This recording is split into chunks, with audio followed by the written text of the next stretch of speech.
Oh yeah, you guys recognize this C15 cat. Let's see what we got. Oh, if I left the light underneath there. Okay, as you can see, I already pulled the pan off, and I don't think I left the light under here. Well, that's pretty much it. You can see where the crank broke. Rod looks, bearing looked like it fell. Just looks like the crank broke. And why it won't rotate is because it's trying to push it up against compression. I don't know if you guys can see that. Let me see if I can probably shove this camera right up in there. Here we go. Well, today with Going Mobile is we're going to go and remove another engine. This is going to be that C15. Today we probably won't remove the engine. Today we'll get the transmission, driveline, and all the accessories out of the way, including the hood and the radiator, air-to-air. And once we get all that removed, and then we'll be probably unplugging everything, getting the power disconnected from it, all the fun stuff, so the engine will be ready to come out. Well, I got the drive shafts up and out. As you can see, got the exhaust out of the way, got all my lines off the transmission. Had a little problem right here with the stick. This is seized inside of here, so we're gonna have to get that unseized. So I just got it sitting back there. I'll eventually put some heat on it. But I'm gonna fast forward everything so you guys can see what it looks like when you go to pull a transmission. There's my handy dandy jack. Originally when I bought that, I wasn't planning on ever using it really, but I've used a ton out of it. So here we go, let's go to fast forward. Where the crank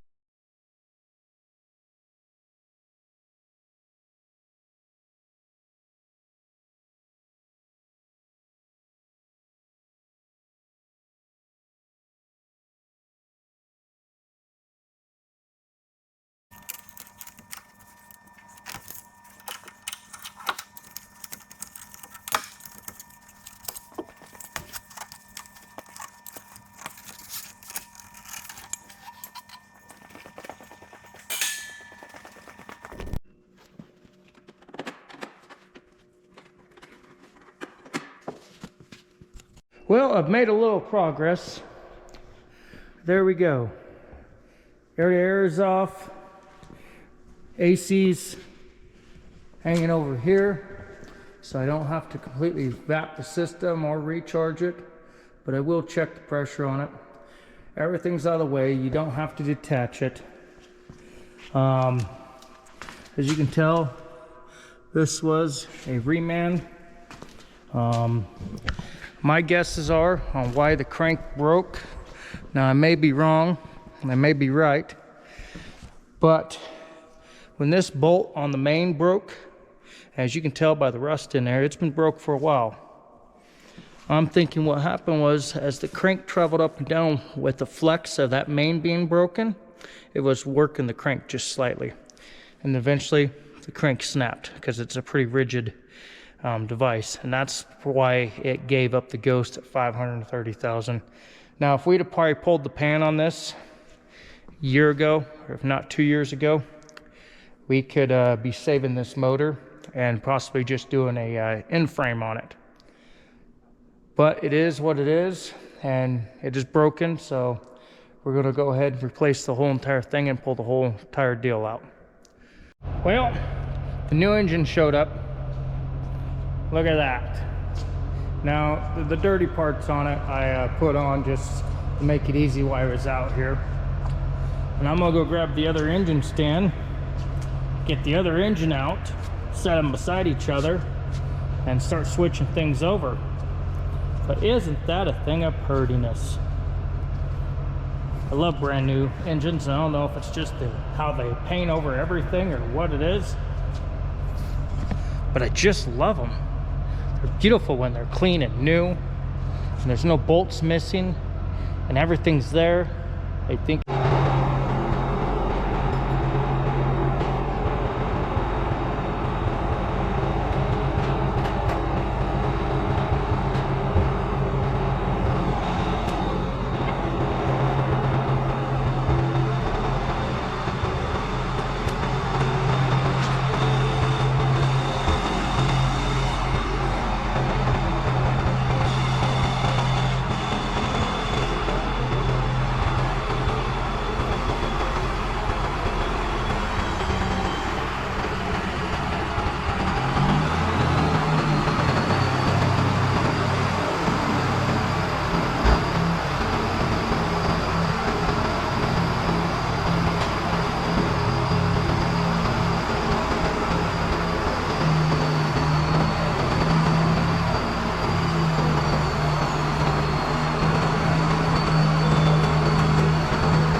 well, I got the engine in.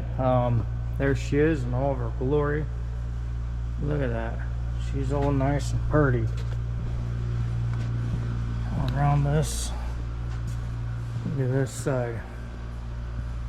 Oh yeah, she's in. She starts up and runs. I do have a problem. My ECM, because that's a new ECM on the truck. The ECM is not calibrated yet for the truck, and so it's not reading any of the engine sensors like oil, tach, barometer, or boost pressure, any of that. So I gotta take some time, familiarize myself with Cat ET again, and go in and or what do they call it? They call it synchronize the ECM to the cab control module or the cab module and get it all synced up. But there she is, right there. Drive lines in it, transmission in it, inside back together. Just give you a little debris. She goes over clicking like that 'cause the cab module's okay, but it's not reading the engine at all. As you can tell,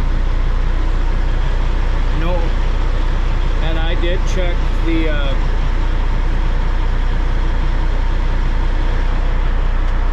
excuse me.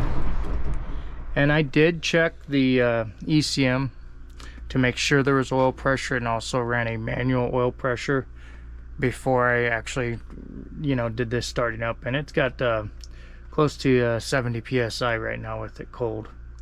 But as you can see, like right there, it's not reading the eSIM at all. Doesn't give you hours, doesn't give you nothing.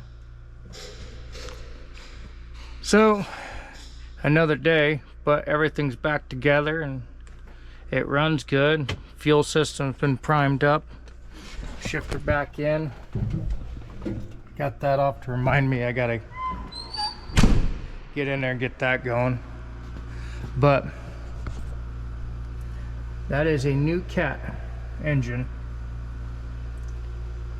in a 2022, I think this is. I think this is 22. And let's see where it's at. Oh yeah, 2022. I think it's the last of the gliders you can get. Which it had a, excuse me, not paying attention. It had a Cat engine in it before, but like I said, it had a different ECM in it, and well, it's calibrated differently. So either I need to get a hold of that ECM and then take the calibrations off of it so I can plug them into this one to get it so it recognizes it, or I'm going to spend upon hours probably digging through the ECM to try to figure out where I need to make changes and get so the truck recognizes it. And if anyone has a better way to do this, please tell me.